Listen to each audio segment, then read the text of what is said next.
네, 중년여행 18편 18번 강의를 시작합니다. 지난 시간 지켜보기를 통해서 부부 간의 관계가 어떠해야 하는지를 보았죠. 목적은 하나가 되기 위함이라는 것.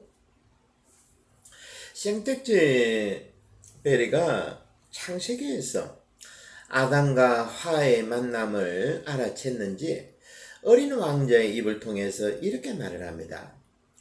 너는 나에게 세상에서 단 하나밖에 없는 사람이고 나는 너에게 세상에서 단 한 마리밖에 없는 여우란다. 남녀 간의 부부 간의 관계를 이보다 더 잘 표현하겠습니까? 일단 여우와 왕자가 인연을 맺고 서로가 마음이 통하자 거기에는 커다란 변화가 일어나죠. 일본말로 아리가또 고자이마스라는 인사말이 있습니다. 요즘에는 일본에 가기가 힘들지만 코로나 때문에 제가 있는 부산에서는 대마도까지 배로 1시간, 후쿠오카까지 가더라도 3시간이면 편히 갈 수 있는 그런 거리였습니다. 제가 일본말은 못하죠. 근데 몇 가지 단어 중에 한 가지가 아리가또 고자이마스라는 말 하도 많이 들었어. 그런데 아리가타이라는 말이 형용사라고 말합니다. 형용사라고 하는데 이 뜻은 존재하기 어려운 일, 흔하지 않은 일이라는 뜻입니다. 참 예쁘죠, 그죠? 그러니까 아리가또 고자이마스라는 말은 너와 나의 만남이 흔하지 않은 그런 만남이라는 겁니다. 감동이라는 거죠. 이런 감동이 이 단어에 들어있다는 겁니다. 이 호의는 특별한 것이고 나에게만 주어지는 당신의 특별한 배려라는 겁니다. 이러한 시각으로 나 자신을 한번 봅시다. 지금 여기에 나 자신이 존재하는 것도 애당초 기적이며 좀처럼 흔하지 않은 일이라는 겁니다. 때문에 기도의 출발점도 지금 여기 나로부터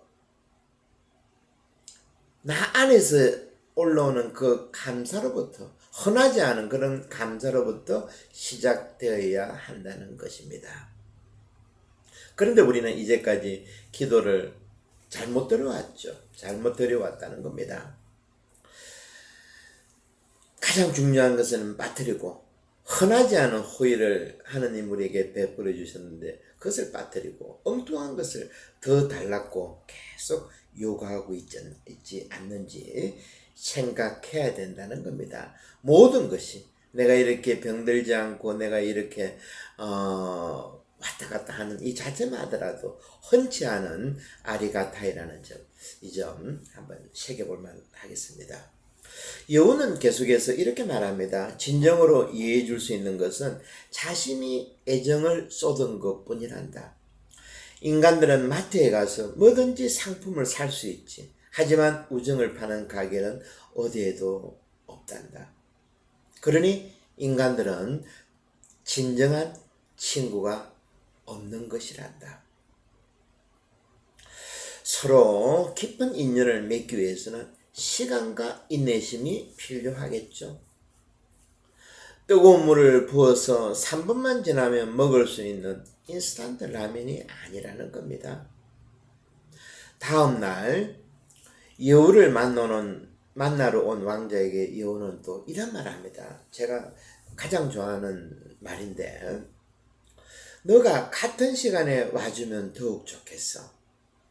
예를 들어 너가 오후 4시에 온다면 나는 1시간 전 3시부터 벌써 기뻐질 거야.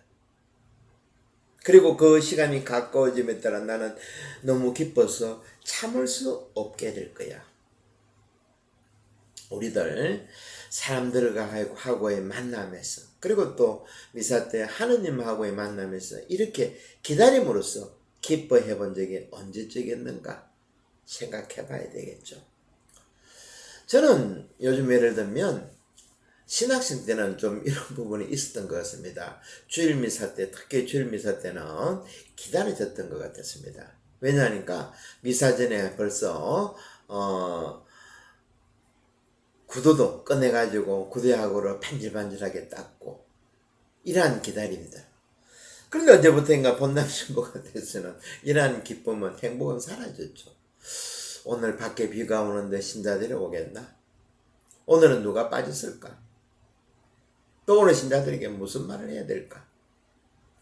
이러한 쓸데없는 생각으로 제 안에 있는 기쁨들은 점차 신학생처럼 때처럼 찾아보기 힘들게 되었다는 겁니다. 여호는 어린 왕자에게 또 이런 말 합니다. 다시 한번 장미꽃을 보아라. 그러면 너의 장미꽃이 세상에서 단 하나밖에 없다는 것을 알게 될 거야 라고 어린 왕자에게 말을 합니다. 그런데 어린 왕자가 무슨 이야기를 하는가 하니까 이 말을 듣고 내 별에 두고 온 장미 한 송이가 장미들 보고 이야기하죠. 너희들 몇백 송이 꽃을 합한 것보다 훨씬 더 중요해. 왜냐하면 내가 그 장미에게 하나밖에 없는 그 장미죠. 물을 주었고 유리덮개도 만들어 주었고 그 장미를 위해서 벌레들도 잡아 주었거든. 그리고 그 장미가 투정을 부릴 때 자기 자랑을 늘어놓을 때도 열심히 들어주었거든. 왜냐하면 그 장미꽃이야말로 정말로 나의 장미꽃이기 때문이야 라고 어린 왕자하고 서로 대화를 주고받습니다. 여기서 어린 왕자가 말하는 장미는 자기 별에 두고 온 이 장미는 실제로 생텍쥐페리가 결혼 생활을 베네수엘라에서 이민 온 여성하고 결혼했다고 합니다. 남미 출신 여성인지 몰라도 자기 부인은 좀 외향적이었죠. 생텍쥐페리는 우리가 그래서 보는 것처럼 좀 내향적이었고 그래서 좀 성격이 많이 좀 달랐다고 얘기를 합니다. 이런 자기 부부에 대한 이야기를 여우와 나누고 여우가 왕자에게 이런 말을 또 합니다. 깊은 눈으로 보지 않으면 사물을 정확히 볼 수 없단다. 중요한 것은 눈에 보이지 않기 때문이야 라고. 여기서도 지켜보기가 등장하죠.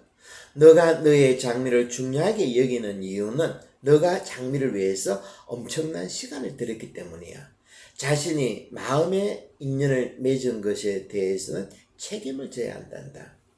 너는 너의 장미꽃을 소중히 여겨야 해라고. 어찌 보면 생텍쥐페리가 자기 독백처럼 하는 말일지도 모릅니다.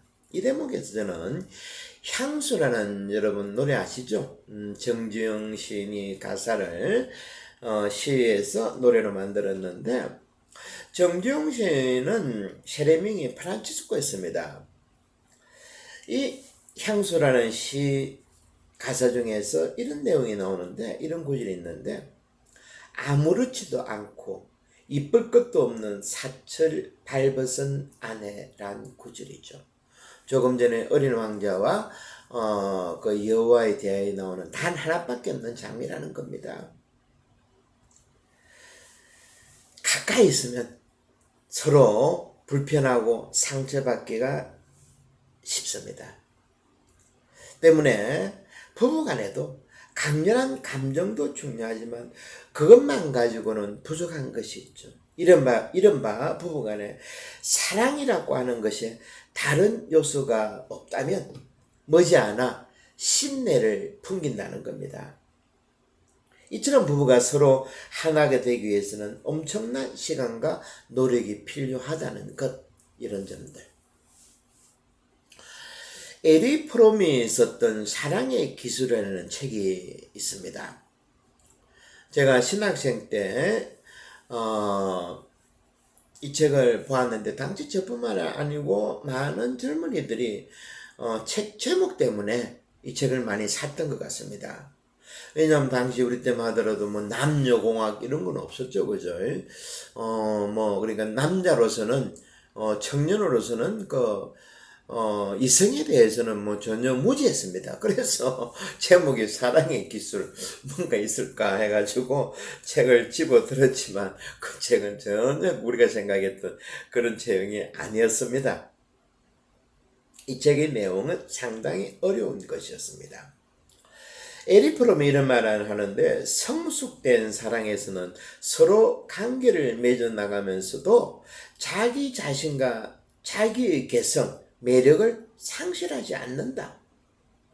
사랑은 인간에게 갖추어진 가장 기본적인 힘이고, 자기와 타인을 구분하는 벽을 허물고 자기와 타인을 하나로 맺어가는 힘이다라고 말을 했습니다.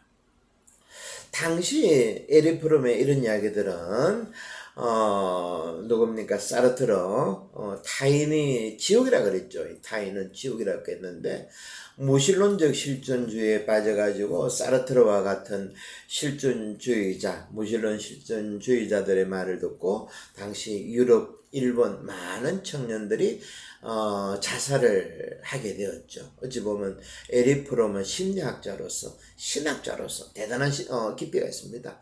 그리고 철학자로서 이런 사람들에게 채찍을 휘두르는 그런 글들을, 좋은 글들을 남겼죠. 에릭 프롬은 이런 사랑에 의해서 고독과 근태를 극복해야 하고, 당시 또 주제 중에 한 가지가 근태죠. 깜이라든지 이런 사람들.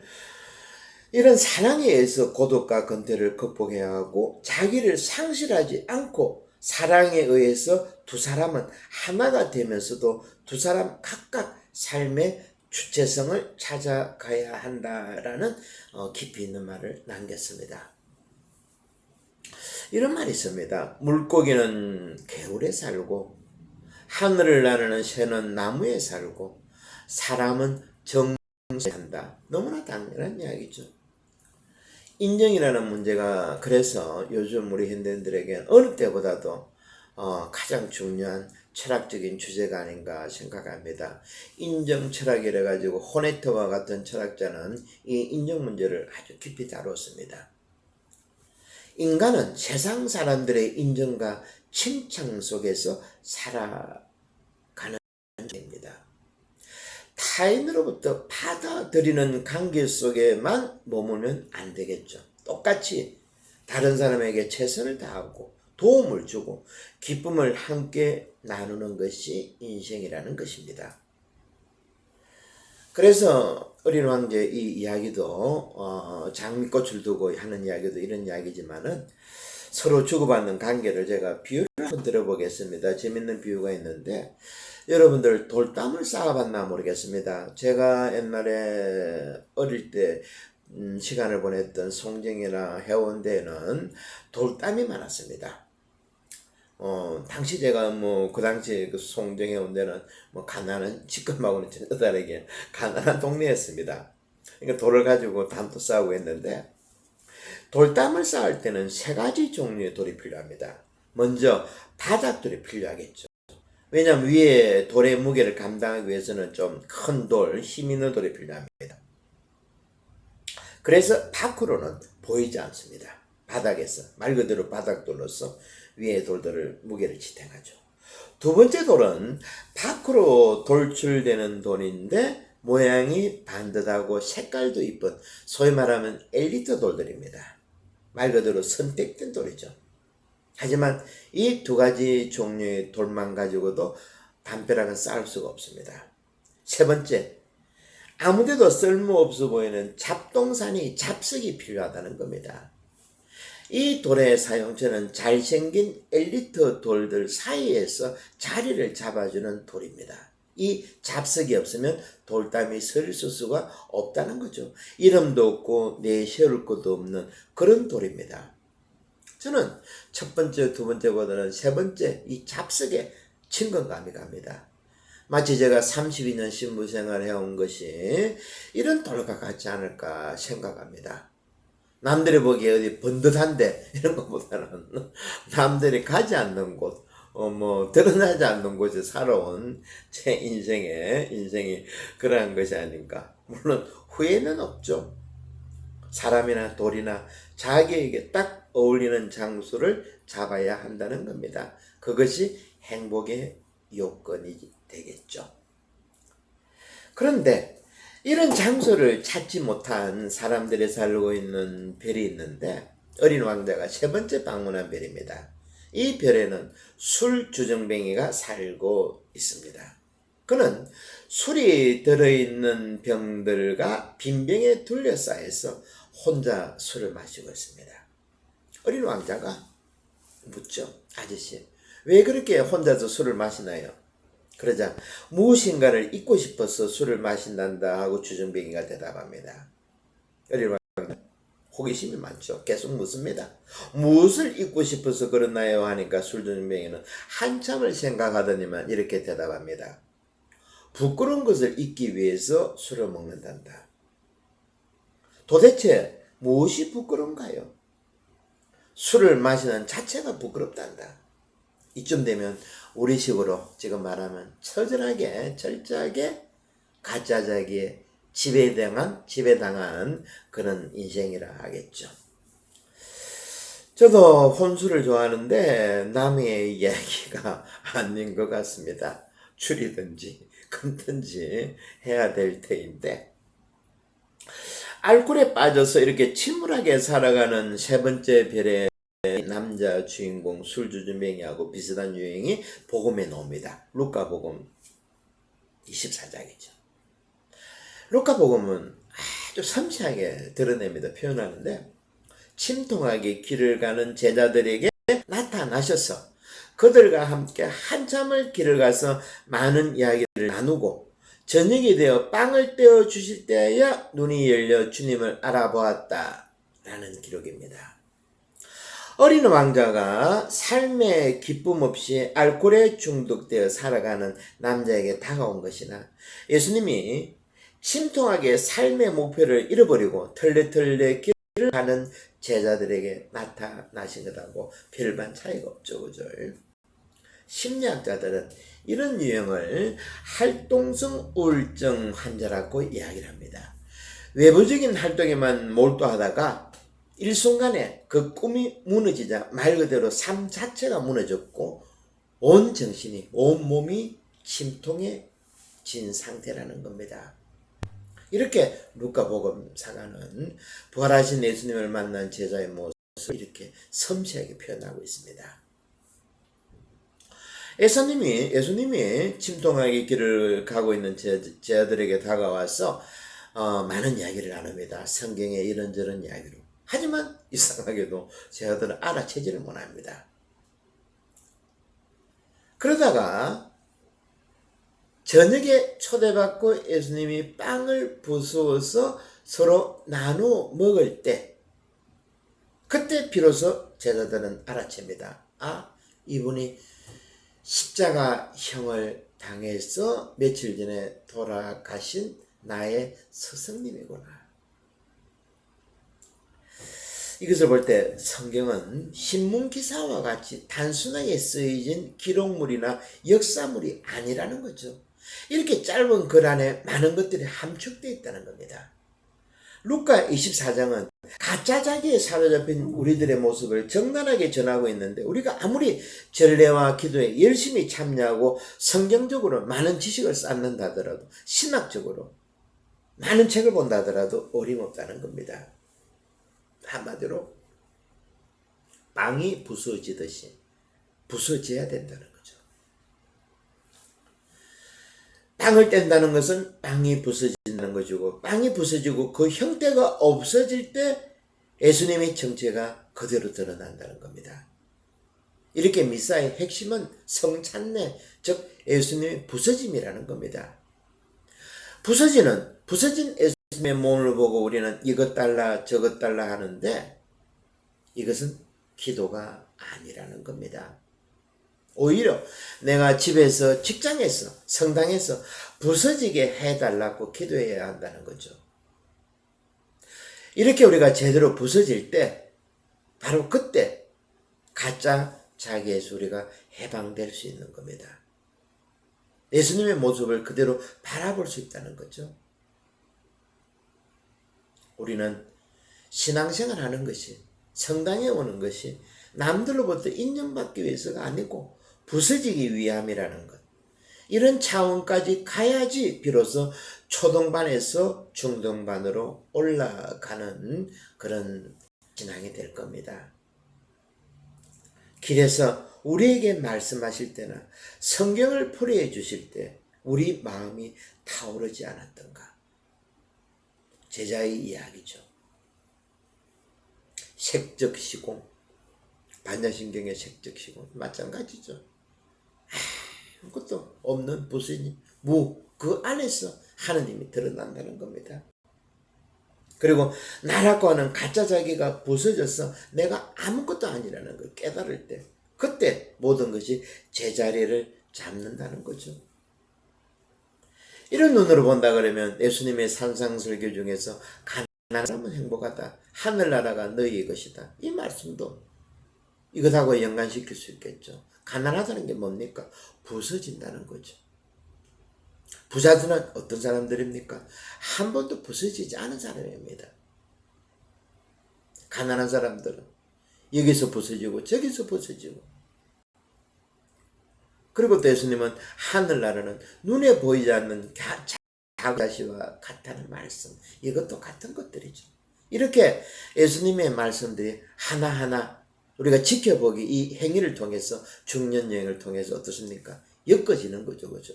옷이 만들어지는 겁니다. 그래서 이것을 텍스트라고 하죠. 서로 시줄, 날줄이 서로 하나하나로 엮어진다는 겁니다.